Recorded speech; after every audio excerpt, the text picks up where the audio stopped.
wigeze wumva abantu cyane cyane urubyiruko bavuga ijambo Saint Valentin cyangwa ngo Valentine's Day? Wigeze se ahubwo wibaza ibyo ari byo naho byavuye? Ibirenze kuri ibyo, kuri Saint Valentin abantu bahana indabyo, greeting cards n'izindi mpano zitandukanye, kandi noneho ibyo bakabikora banambaye ibara ry'umutuku. Kubera iki umutuku kandi? Ibaze kuba uri umuntu wakabaye uzi ubwenge ariko nawe ukaba ukora ibintu nk'ibi mu kigare utazi ngo byavuye hehe. Niyo mpamvu rero ugomba gukurikira iki kiganiro kugera ku musozo wacyo, kuko kiraza kurangira wamaze gusobanukirwa neza n'ibijyanye n'amabanga ya Saint Valentin yose. Njyewe nitwa Leonce Kwizera, ndi hano kuri Kwizera Leonce Official. Nyuma yo gukora subscribe wiyumvemo ikaze.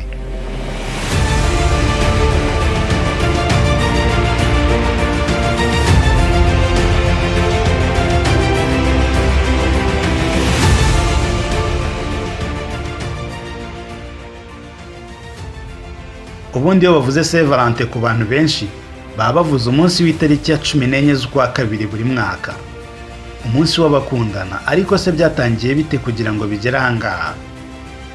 Ubundi byose byatangiye mu mwaka wa 226 mu gace ka Terni mu Butaliyani, mu bwami bw'abami bwa Roma, ubwo havukaga umwana waje kwitwa Valentin.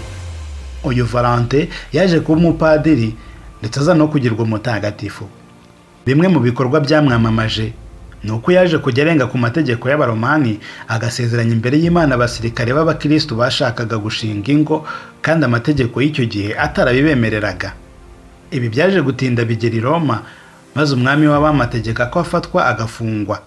Ageze muri gereza naho yakomeje kwigishirizamo ijambo ry'Imana, maze mu mwaka wa 269 iramuhamagara nawe arayitaba. Icyo gihe yari hagati y'imyaka 42 na 43. Maze ku itariki ya 14 z'ukwa kabiri, Padiri Valentin ashyingurwa mu irimbi ry'abandi bakristo ryari riherereye ahitwa Via Flaminia. Iyi tariki ya 14 z'ukwa kabiri ni nawo umunsi waje guhinduka umunsi isi yose ihimbarizaho ubutagatifu bwa Padiri Valentin guhera mu kinyejana cya 8.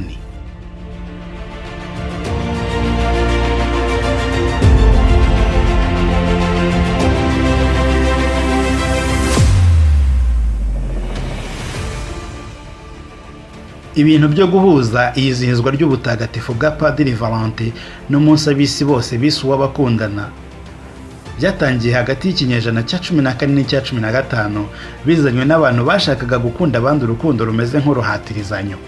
Urugero ni kwa kundi wizirika ku muntu ukamukorera byose mpaka nawe agukunze.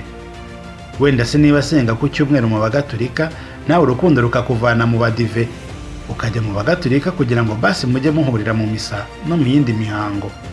Mu kinyejana cya 18 mu Bwongereza nibwo abakundana, bimwe mwita amakupure, batangiye kujya bahana indabyo, greeting cards n'impano zindi ziri mu ishusho y'umutima, mu rwego rwo kwereka uwabihawe ko akunzwe bitagira ingano.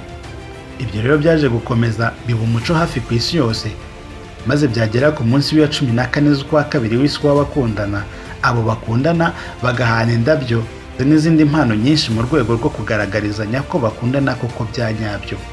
Na n'uyu munsi rero, uyu munsi wa 14 z'ukwa kabiri ufatwa nk'umunsi w'abakundana, ukanaba umunsi wo guhana impano ku bakundana hafi ku isi hose.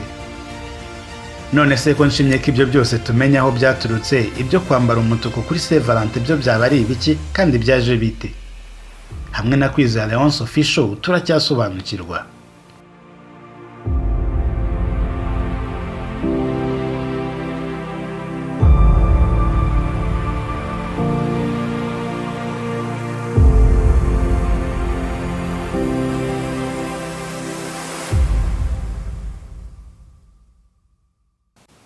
Ubusanzwe ibara ry'umutuku rikunze kwambarwa kuri Saint Valentin risobanuye urukundo.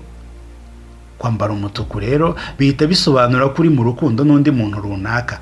Ibara ry'umutuku kandi mu Bushinwa risobanuye ibyishimo n'ubukire, bikanaba ntacyo bitwaye kuba ufite ibyishimo n'ubukire kuri Saint Valentin. Nanone kandi ibara ry'umutuku ngo ni ibara rihagarariye cyangwa rihuye na aferi zo guhuza ibitsina, ngo ni sexuality color. Sinzi rero niba kuri Saint Valentin ibyo bikorwa byo guhuza ibitsina byaba bibaho, ubwo ababizi mwaza kutubwira muri comment. Mwakoze kubana natwe, abatanga n'abahabwa Saint Valentin mukomeze kuryoherwa. Njyewe nitwa Leonce Kwizera, hano turi ni kuri Kwizera Leonce Official.